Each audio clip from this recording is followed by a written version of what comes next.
Hello students, welcome to Pragya basic education. आज के इस वीडियो में हम लोग डील करेंगे इंडियन पॉलिटी से रिलेटेड 10 क्वेश्चंस। और पॉलिटी से भी प्रेसिडेंट टॉपिक में लेके आई हूँ। प्रेसिडेंट से रिलेटेड 10 क्वेश्चंस डील करने वाले हैं। और उससे पहले मैं एक थॉट बोलना चाहूँगी। थॉट है focus on where you want to go, not on what you fear. इसका मतलब ये है कि हम लोग we should focus on where we want to go. हम लोग जहाँ पर जाना चाहते हैं उसको वहाँ पर हम लोग का जो फोकस है, जो हम लोग का कमिटमेंट है उसमें होना चाहिए, ना कि व्हाट यू फियर, यानी कि हम लोग को जिससे डर लगता है। ठीक है, हम लोग कभी कभी क्या करते हैं कि हम लोग को क्या हो जाएगा। हम लोग जैसे कुछ भी काम करना रहता है तो हम लोग सोचते रहते हैं कि इसको काम करूँगी या करूँगा तो हम लोग को लोग क्या बोलेंगे या समाज क्या बोलेगा।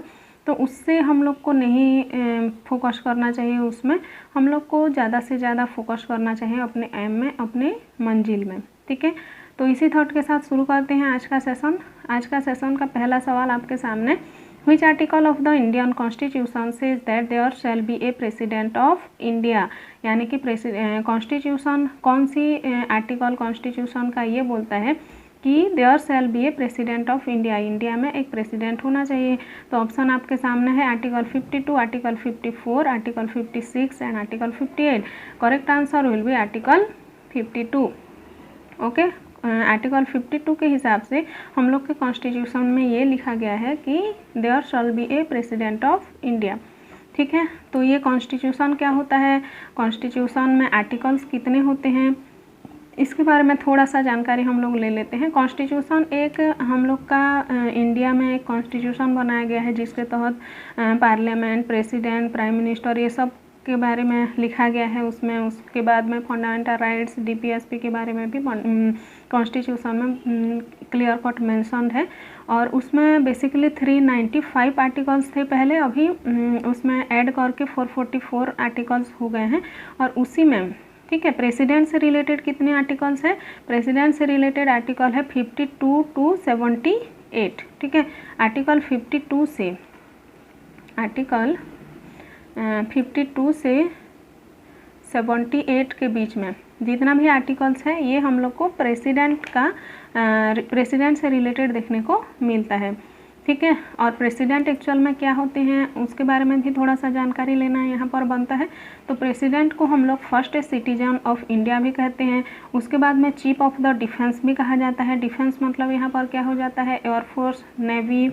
ठीक है, उसके बाद में जो आर्मी है हम लोग का, ये तीनों का चीफ भी कौन होते हैं, प्रेसिडेंट ही होते हैं। उसके बाद में चीफ एग्जीक्यूटिव ऑफ इंडिया भी किसको बोला जाता है, हम लोग का प्रेसिडेंट को ही बोला जाता है। ठीक है, ये तो हो गया प्रेसिडेंट के बारे में। और प्रेसिडेंट का जो आर्टिकल है 52 ये बोलता है कि there shall be a president of India.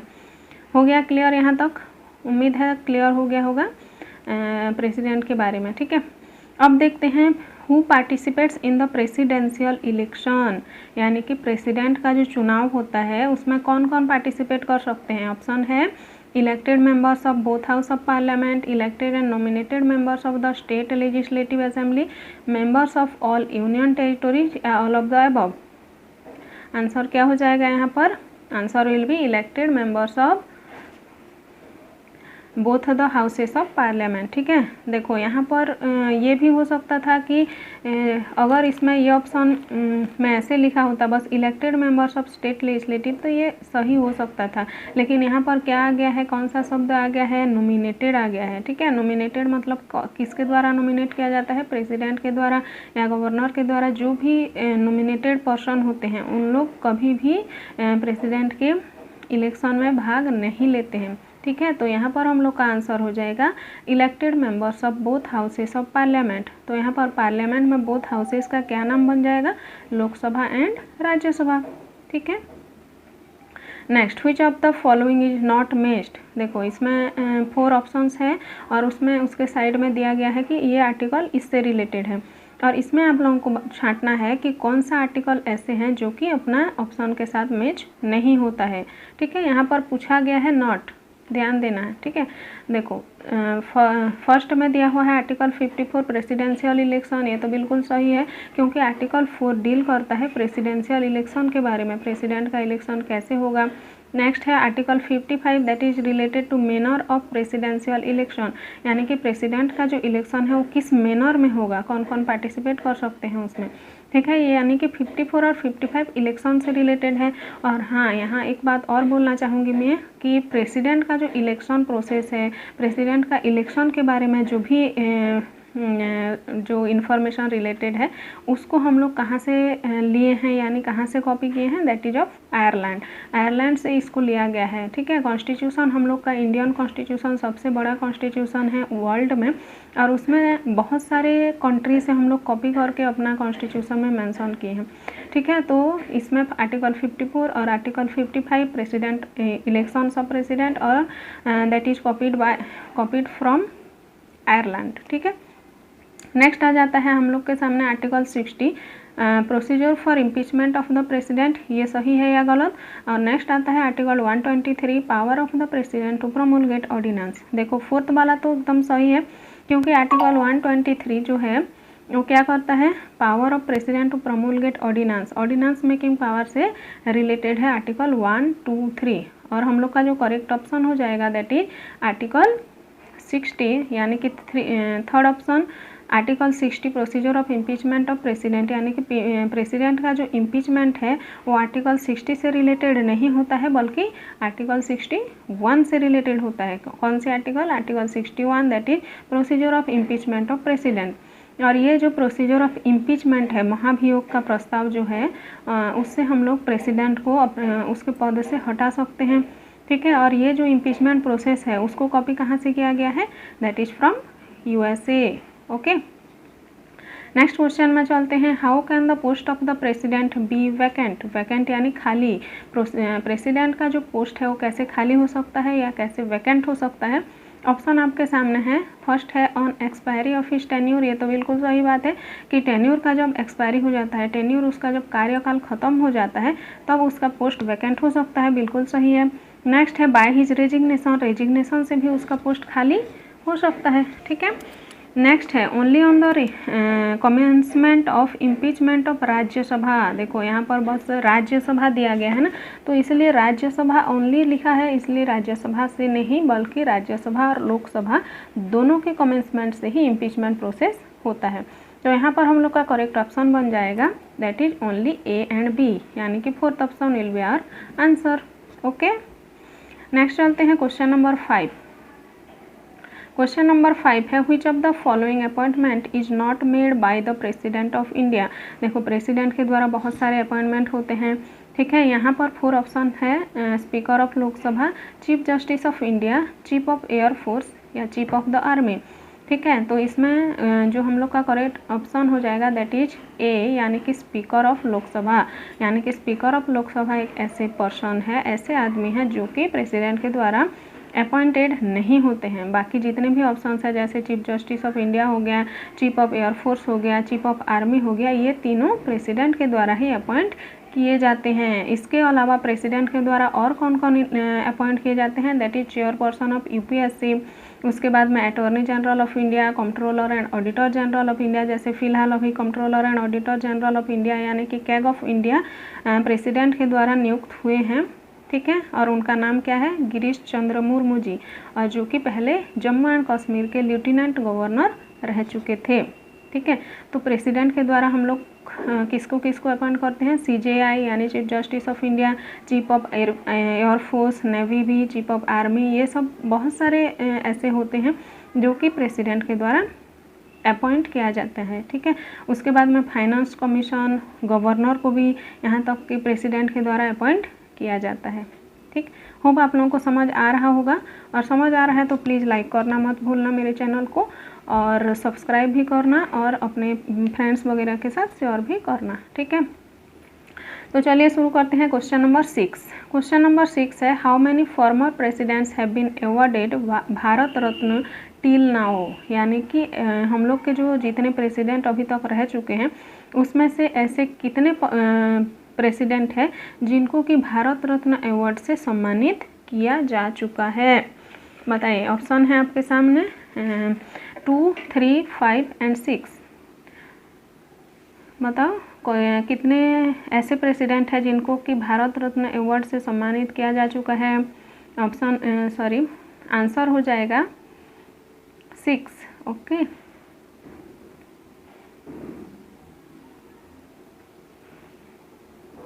तो वो 6 जो प्रेसिडेंट है, वो 6 प्रेसिडेंट का नाम क्या हो सकता है? नाम कौन बता सकते हैं? सबसे पहले हो जाएंगे सरदार वल्लभ भाई राधाकृष्णन जी, नेक्स्ट है राजेंद्र प्रसाद, फिर जाकिर हुसैन जी, वीवी गिरी, उसके बाद में एपीजे अब्दुल कलाम को भी हम लोग भारत रत्न अवार्ड से सम्मानित किया जा चुका है, फिर प्रणब मुखर्जी हो जाएंगे। ठीक है, ये 6 प्रेसिडेंट ऐसे हैं जिसको कि भारत रत्न अवार्ड से नवाजा जा चुका है। ठीक है, और एपीजे अब्दुल कलाम को और किस नाम से भी जाना जाता है? That is missile man of India के नाम से भी जानते हैं हम लोग। ठीक है, तो इसका आंसर क्या हो जाएगा? 6 प्रेसिडेंट हम लोग के ऐसे हैं जो कि भारत रत्न अवार्ड से अवॉर्डेड हो चुके हैं।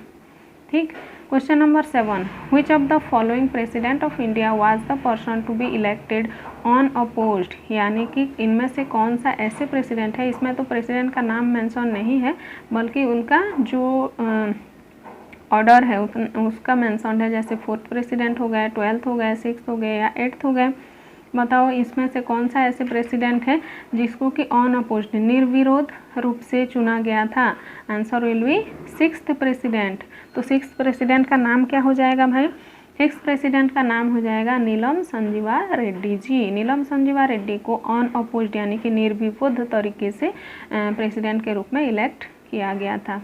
ठीक है, next, the president can withhold his or her assent to the bill, this power is stated under which article, यानी कि प्रेसिडेंट अपने पास जो बिल आता है उनको साइन करने के लिए बिल भेजा जाता है उसको अपने पास रख भी सकते हैं। कितने दिन के लिए? तो ये पावर जो है ये कौन से आर्टिकल से रिलेटेड है? ऑप्शन है आर्टिकल 161, बी में दिया गया है आर्टिकल 111, सी में आर्टिकल 123 और नेक्स्ट डी में हो जाएगा आर्टिकल 72। तो ऑप्शन क्या हो जाएगा? Answer will be our article 111, यानी कि 111 आर्टिकल जो है वो प्रेसिडेंट का ये पावर को रिलेट होता है। प्रेसिडेंट की कौन सी पावर? जो बिल है उसको प्रेसिडेंट कुछ दिन के लिए अपने पास रख भी सकते हैं। ठीक है, यानी कि पोस्टपोन कर सकते हैं बिल को। Next, the president of India has the power of, ये मोस्ट इम्पोर्टेंट क्वेश्चन बन सकता है कि प्रेसिडेंट ऑफ इंडिया के पास निम्न में से कौन सी ऐसी पावर है? तो ऑप्शन है एब्सोल्यूट वीटो, सेकंड है सस्पेंसिव वीटो, थर्ड में है पॉकेट वीटो, यानी कि और डी है ऑल ऑफ द अबव। तो यहाँ जाहिर सी बात है all of the above will be our answer, क्योंकि हमारे प्रेसिडेंट के पास में एब्सोल्यूट वीटो भी है, सस्पेंसिव वीटो भी है और पॉकेट वीटो भी है। ठीक है, तो इसमें क्वेश्चन बन जाता है यहाँ पर। तो एब्सोल्यूट वीटो क्या होता है भाई? एब्सोल्यूट वीटो का मतलब होता है किसी भी प्रस्ताव को प्रेसिडेंट एक बार वापस कर सकते हैं। सस्पेंसिव वीटो में क्या होता है कि सस्पेंसिव वीटो में कुछ भी प्रस्ताव को अपने पास कुछ दिनों के लिए रख भी सकते हैं। और पॉकेट वीटो में क्या होता है, जैसे स्टेट का कोई भी प्रस्ताव आता है तो वो अनलिमिटेड टाइम के लिए अपने पास रख सकते हैं। सस्पेंसिव वीटो में वो प्रस्ताव को खारिज कर सकते हैं। खारिज कर सकते हैं का मतलब क्या होता है कि वो वापस करके बोल सकते हैं कि इसमें ये चेंज होना चाहिए, ये प्रस्ताव अच्छा नहीं है, ये भी कर सकते हैं। तो ये तीनों जो वीटो पावर है ये सब हमारे प्रेसिडेंट के पास है। ठीक है, नेक्स्ट और लास्ट क्वेश्चन है हम लोग का, in which of the following the article provision of national emergency is mentioned, यानी कि निम्न में से ऐसे कौन सा आर्टिकल है जो कि नेशनल इमरजेंसी से रिलेटेड है? तो ऑप्शन है article 356, article 352, article 360 and article 365। तो यहाँ पर आंसर हो जाएगा आर्टिकल 352, यानी कि 352 जो है वो हम लोग का इमरजेंसी से रिलेटेड है। और वही कौन सा इमरजेंसी? National emergency. ठीक है, और यहाँ पर एक क्वेश्चन और बन जाता है कि नेशनल इमरजेंसी जो है हम लोग के देश में कितनी बार लागू हो चुका है? तो हो जाएगा 3 बार लागू हो चुका है। लेकिन यहाँ पर जो नेशनल इमरजेंसी पावर तो है प्रेसिडेंट के पास, लेकिन एक्चुअल पावर जो है वो कैबिनेट के पास रहता है। कैबिनेट के बिना अप्रूवल के प्रेसिडेंट भी इमरजेंसी लागू नहीं कर सकते हैं। ठीक है, होप आप लोगों को समझ आ गया होगा। ये सब 10 क्वेश्चंस प्रेसिडेंट के बारे में कुछ भी जानकारी नहीं मिली है तो कुछ भी आप लोगों को थोड़ी सी भी ये वीडियो पसंद आए, ये सेशन पसंद आया तो प्लीज़ लाइक करना मत भूलना और शेयर करना भी मत भूलना। और अगर आप लोग मेरे चैनल में नए हैं तो please subscribe my channel also. Okay, मिलते हैं नेक्स्ट वीडियो में कुछ नए क्वेश्चंस के साथ। तब तक के लिए बाय।